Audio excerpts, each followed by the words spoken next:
The flickering fluorescent lights of BrightMart Superstore hummed with the predictable symphony of a Saturday afternoon, the distant rumble of shopping carts, the polite murmur of conversations, the rhythmic beep of checkout scanners. To most, it was just another mundane retail experience, a chore to be completed before the weekend truly began. But for Alex Peterson, the seemingly ordinary setting was her office, and every interaction within its brightly lit aisles was a data point. Her cover was flawless, a nondescript shopper with a modest list, blending seamlessly into the consumer chaos. Yet, beneath the casual demeanor, Alex was a secret shopper, her senses hyper-tuned, her mind a meticulous ledger evaluating every facet of BrightMart's customer service. Her mission today wasn't just to buy groceries. It was to uncover the genuine, unvarnished truth about how this particular branch treated its patrons, from the cleanliness of the aisles to the efficiency of its checkout lanes, and most critically, the quality of its human interactions. She'd already noted the slightly sticky floor near produce a minor demerit, the helpful young man who pointed her to the organic apples a definite plus, and the surprisingly short wait times at the deli counter excellent. Everything was progressing as a typical, if slightly flawed, assignment should. Her cart, filled with essentials, rolled smoothly towards aisle 7, the express lane, her preferred route for gauging speed and cashier temperament.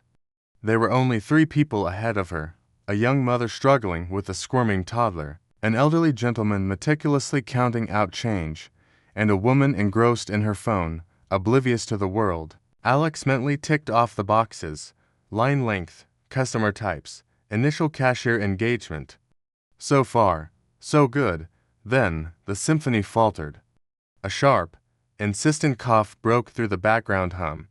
Alex glanced up, her professional composure momentarily threatened by the sight of a woman, later identified as Brenda through her frequent, booming pronouncements, pushing a surprisingly overflowing cart directly between Alex and the elderly gentleman. It wasn't subtle. It was a deliberate, almost aggressive maneuver, forcing the older man to take a startled half-step back, his handful of coins jingling precariously. Brenda didn't offer an apology, a glance, or even a flicker of acknowledgement. Her eyes, magnified by stylish, oversized glasses, were fixed on the cashier, a look of imperious impatience already etched on her face. Alex's internal clock, usually devoted to timing transactions, now registered a rapid spike in her irritation levels. This wasn't just discourtesy.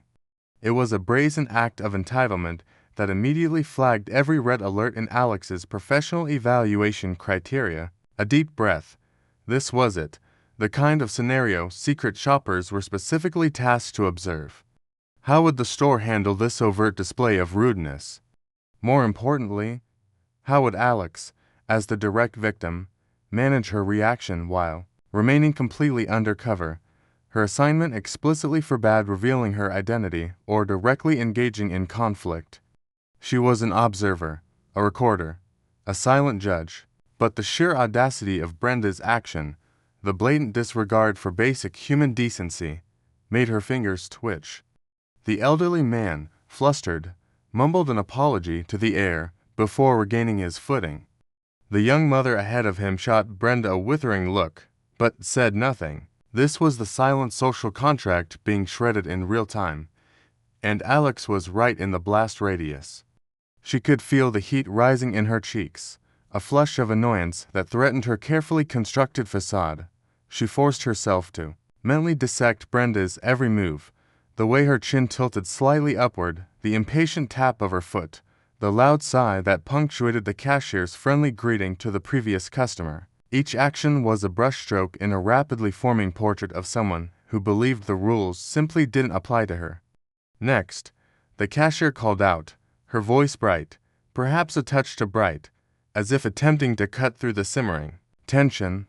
Brenda, without an ounce of hesitation or a backward glance, surged forward, her cart bumping against the counter, as if daring anyone to challenge her. Alex, still processing the raw audacity, found herself effectively pushed into the fourth position in a line where she had been second. The indignity of it, the sheer disrespect, was a personal affront that clashed violently with her professional mandate. Her hand hovered over the tablet hidden in her oversized purse, yearning to start typing, to unleash a torrent of observations about unchecked entitlement and a store environment that seemed to tolerate it. But she held back, waiting, watching. The real test wasn't just Brenda's behavior, but how the system around her reacted, and so far, the system was silent. The cashier, seemingly oblivious, or perhaps simply desensitized, scanned Brenda's first item with a practiced efficiency. Alex's gaze sharpened, her internal monitor now hyper-focused on every detail of Brenda's interaction with the cashier, and the cashier's response to Brenda. This wasn't just a line-cutting incident anymore. It was the opening act of a performance, and Alex, the secret critic, had a feeling the curtain had just gone up on a very long, very irritating show. Would Brenda's audacity continue unchecked, or would Alex's unseen judgment eventually bring about a reckoning? Brenda's presence at the express lane checkout wasn't a fleeting nuisance. It was a deeply ingrained disruption. After successfully, albeit rudely, inserting herself into the line, her interaction with the cashier, a young woman named Sarah, whose name tag proclaimed her service with a smile, was a masterclass in aggressive entitlement. Brenda's voice, initially just a low hum of impatience, quickly ratcheted up to a piercing complaint. "Is this really all you have?" she barked, gesturing dismissively at the lone cashier. "This is supposed to be express. I've been waiting for ages. This store is ridiculous." Sarah, maintaining a forced, almost painful smile, murmured apologies, explaining that another register would open shortly. Brenda wasn't listening. She slammed a coupon onto the counter, demanding, "And this, make sure it scans. Last time, your untrained staff couldn't figure out a simple discount. Do you know how much time I waste because of incompetence?"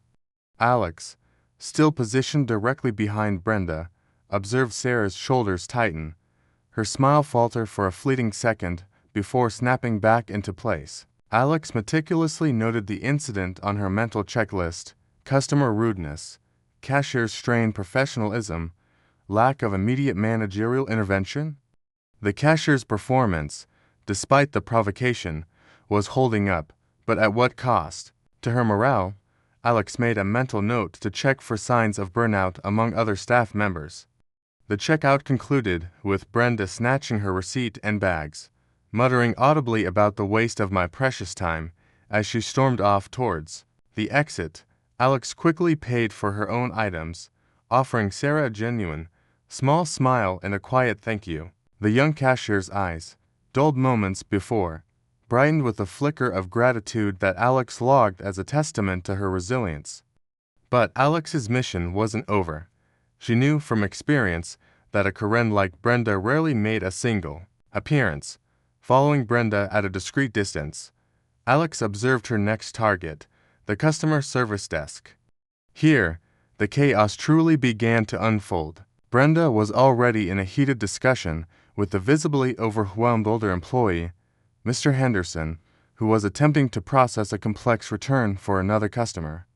Brenda, ignoring the existing queue and the polite "please wait for your turn" sign, elbowed her way to the counter, thrusting a crumpled receipt and a half-eaten bag of organic trail mix at Mr. Henderson. "This is absolutely unacceptable," she shrieked, her voice echoing through the normally subdued customer service area. "I bought this yesterday, and it tastes like cardboard.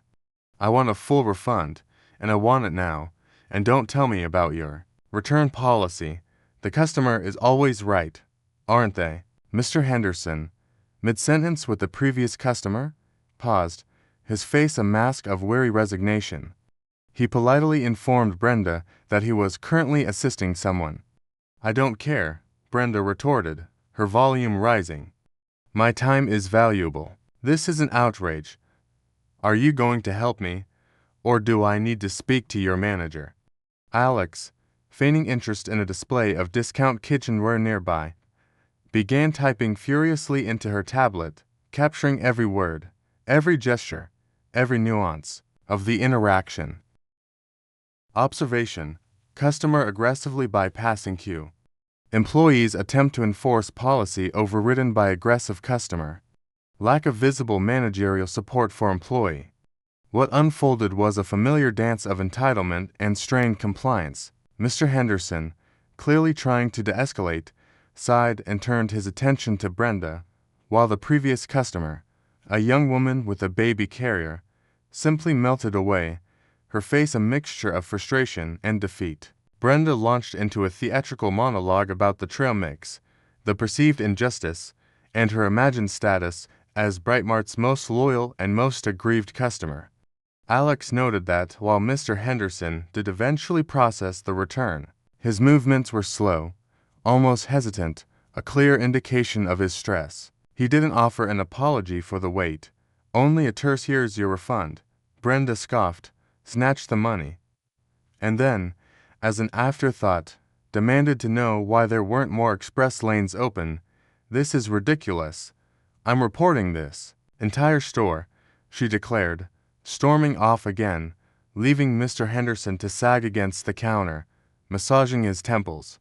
Alex logged a crucial subplot here: employee morale significantly impacted by disruptive customer behavior with inadequate support infrastructure. This wasn't just about one Karen, it was about how the system itself was either enabling or failing to protect its frontline workers.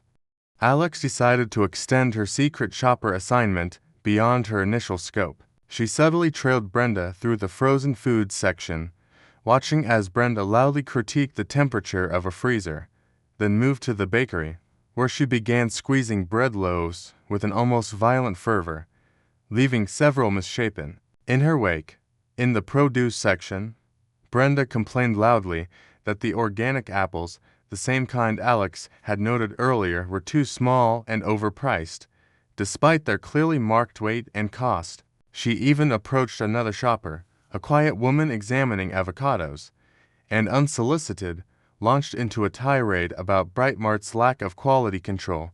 The other shopper simply stared, then slowly pushed her cart away. Alex's internal pressure was mounting. Each minute Brenda spent in BrightMart was a fresh data point of negativity. The sheer volume of her complaints, the breadth of her perceived grievances, was exhausting even to observe. Alex found herself clenching her jaw, a physical manifestation of her struggle to remain unbiased. Her professional detachment was being tested like never before. She was here to rate customer service, not to judge customers. Yet, Brenda was actively hindering the delivery of that service, creating a hostile environment for both staff and fellow shoppers. Alex wondered, fleetingly, how many other customers simply gave up, abandoned their carts, and walked out because of people like Brenda. She saw a young stock clerk, diligently stacking cans, flinch visibly when Brenda's loud voice echoed down the aisle. She saw a mother pull her child closer when Brenda loudly chastised a passing teenager for blocking an aisle. This wasn't just an isolated incident of a rude customer. This was Brenda's expanding chaos, a wave of disruptive energy, washing over the store, exposing the subtle, unaddressed cracks in BrightMart's customer service armor. Alex had started her day expecting to evaluate staff courtesy and efficiency.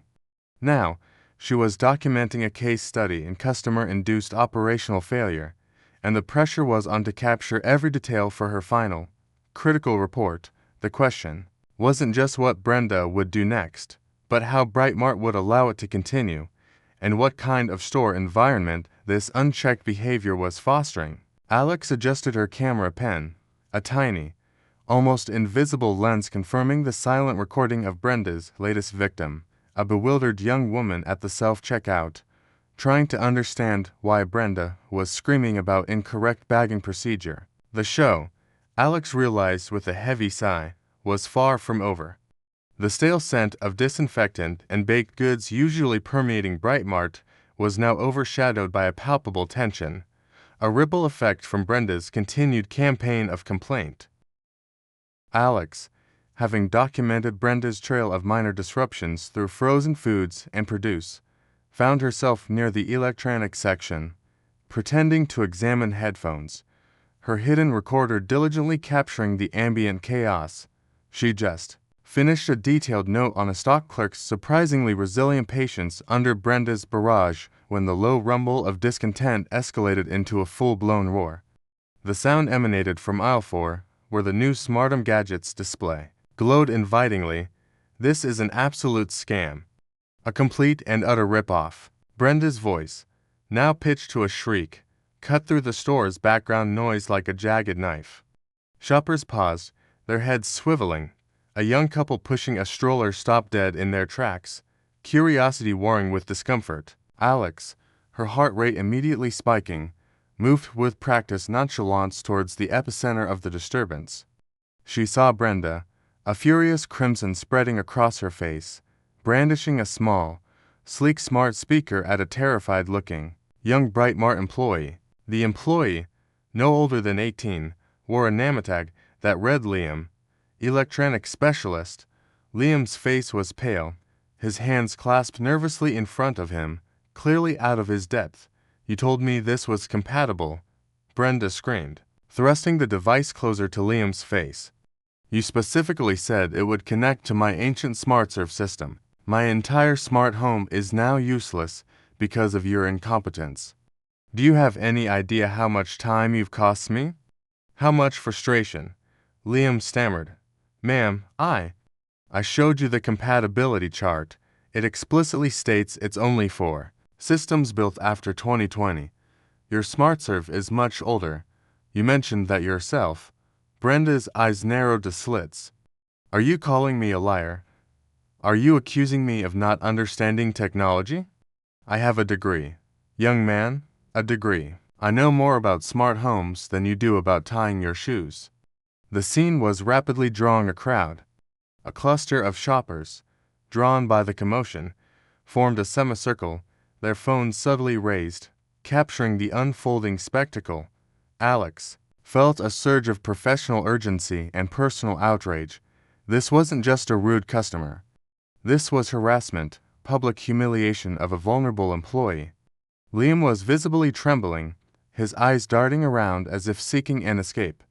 His supervisor was nowhere in sight. The lack of immediate managerial intervention was a glaring red flag in Alex's report.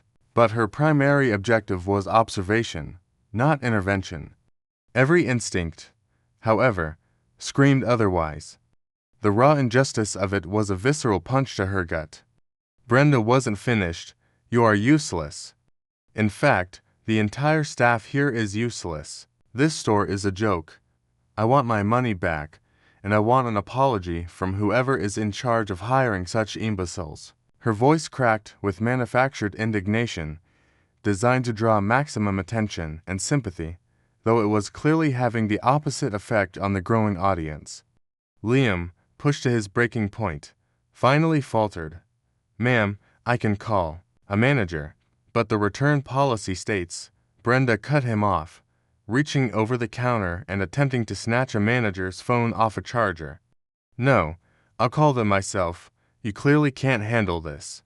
This was it. The line. Not just the physical line Brenda had cut earlier, but the line of acceptable behavior. Alex watched, her fingers hovering over the emergency incidents section of her secret shopper report. The data was piling up, a damning indictment not just of Brenda, but of BrightMart's apparent inability to control its own environment. A toddler in the crowd began to cry, frightened by Brenda's piercing shrieks. An elderly woman murmured, "Someone needs to do something," but no one did. The onlookers were a tableau of discomfort, some opally staring, some looking away in embarrassment, all silently wishing for an end to the spectacle. Alex's heart hammered against her ribs. Her role as a secret shopper was paramount. Revealing herself would compromise the entire operation, jeopardize future assignments, and fundamentally change the nature of her report from an objective assessment to a personal involvement. But standing by, watching a young man be verbally assaulted, felt morally reprehensible. The ethical stakes soared. Could she subtly intervene? A diversion. A quiet word to a security guard she hadn't seen yet. The options flashed through her mind, each with its own set of risks. The camera pen in her hand felt heavy, no longer just a recording device, but a silent judge of her own inaction. Suddenly, Brenda grabbed a brightly colored display box from the shelf next to Liam, a promotional item for the smart speaker. "This garbage. This is what you sell people," she roared, raising the box high, threatening to hurl it. Liam flinched, instinctively raising his arms to shield himself. The collective gasp from the crowd was audible. Alex's decision had to be immediate. The safety of an employee, the integrity of the store, the very atmosphere of BrightMart hung precariously in the balance. Every fiber of her being screamed to act, but how? How could she protect Liam, diffuse the situation, and still maintain the delicate facade of Alex Peterson, the ordinary shopper, completely unaware that she was the secret, unseen hand of justice? The fate of Liam, Brenda, and Alex's entire mission hinged on the next agonizing second, a decision that would either uphold her professional integrity or redefine it completely. The sharp crack of the pickle jar shattering on the linoleum floor had been the perfect, chaotic punctuation, marked to Brenda's escalating tirade. For a crucial few seconds, the sheer unexpectedness of the noise had momentarily stunned Brenda into silence, her raised display box freezing midair. It was all the window Mr. Davies, the store manager, needed. He had moved swiftly, his voice a calm, authoritative counterpoint to Brenda's recent shrieks, saying, "Mum, if you'll us come with me to my office, we can discuss this privately." He hadn't waited for an answer, gently but firmly guiding Brenda away from the electronics section, her sputtering protests fading as they moved deeper into the store's administrative labyrinth. Liam, the young electronics specialist, had sagged against the counter, visibly trembling, his face still ashen. The crowd, which had gathered like vultures to a spectacle, now dispersed, murmuring amongst themselves, some casting sympathetic glances at Liam, others shaking their heads in disbelief at Brenda's audacity. Alex, meanwhile, had played her part perfectly. "Oh my goodness. I am so sorry," she exclaimed, bending down to survey the sticky, green mess.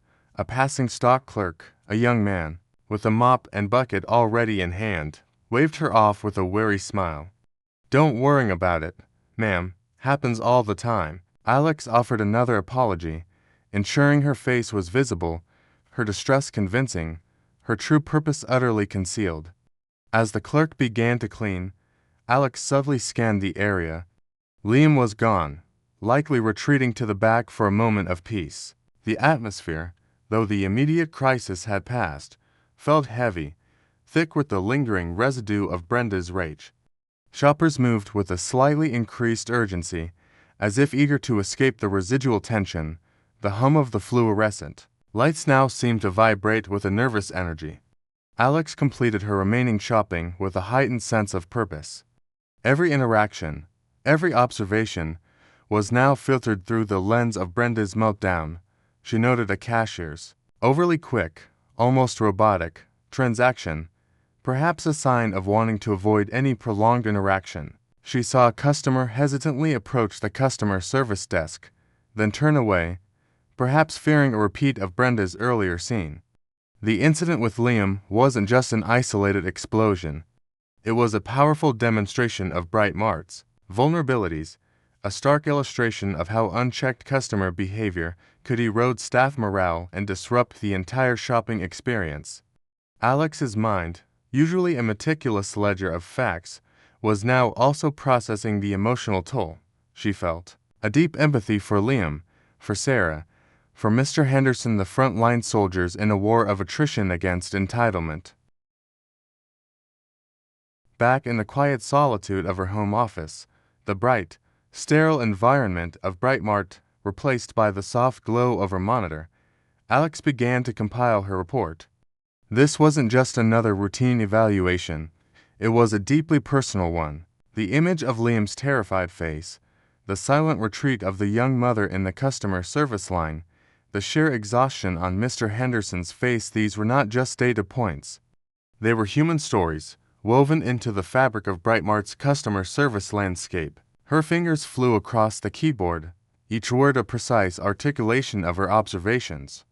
The report began with the standard metrics: store cleanliness acceptable, despite the pickle incident; product availability good; checkout efficiency varied, depending on cashier. But then, it delved into the qualitative, the human element. She described Brenda's actions in clinical detail, providing timestamps and specific quotes she'd captured on her hidden recorder. Customer Brenda, approximately 5 feet 6, blonde, aggressive. Demeanor: initiated line cutting at Express Lane 7 at 2:17 p.m. No apology offered. Direct impact on subject: a elderly male customer, and subject B. Alex Peterson. She meticulously documented Brenda's subsequent disruptive behavior at the customer service desk, demanding immediate assistance, bypassing queue, verbally abusive towards employee Mr. Henderson, and her destructive behavior in the bakery and produce sections. The climax of her report, however, focused on the electronics section. At approximately 3:45 p.m., customer Brenda initiated a full-blown public meltdown in aisle 4, Martin Gadget's display. Targeted employee Liam, electronics specialist, with verbal abuse, accusations of incompetence, and threats of physical violence, raising display box. Employee Liam exhibited clear signs of distress: trembling, pale complexion, defensive posture. Manager Mr. Davies' intervention was delayed approximately 2 minutes from initial escalation to arrival, and reactive, rather than proactive. No other staff intervened prior to managerial arrival. Public spectacle drew significant crowd, negatively impacting store atmosphere and other customers' shopping experience. Alex didn't just report the incidents, she analyzed BrightMart's overall customer service response, or lack thereof, to the chaos.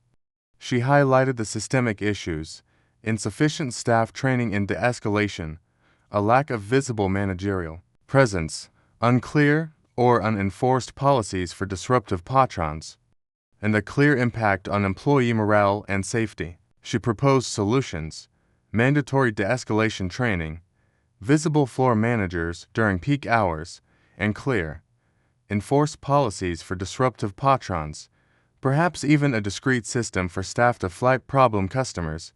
This wasn't just a critique, it was a blueprint for improvement, a detailed strategy to transform BrightMart from a place where entitlement reigned to one where genuine customer service thrived in a respectful environment. The weight of her work, the quiet power of her unseen judgment, settled over her.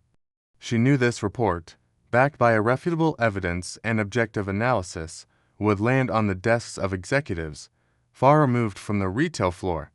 Its impact would resonate through every aisle of BrightMart, forcing a reevaluation of their entire customer service philosophy. The question now was, how would they react?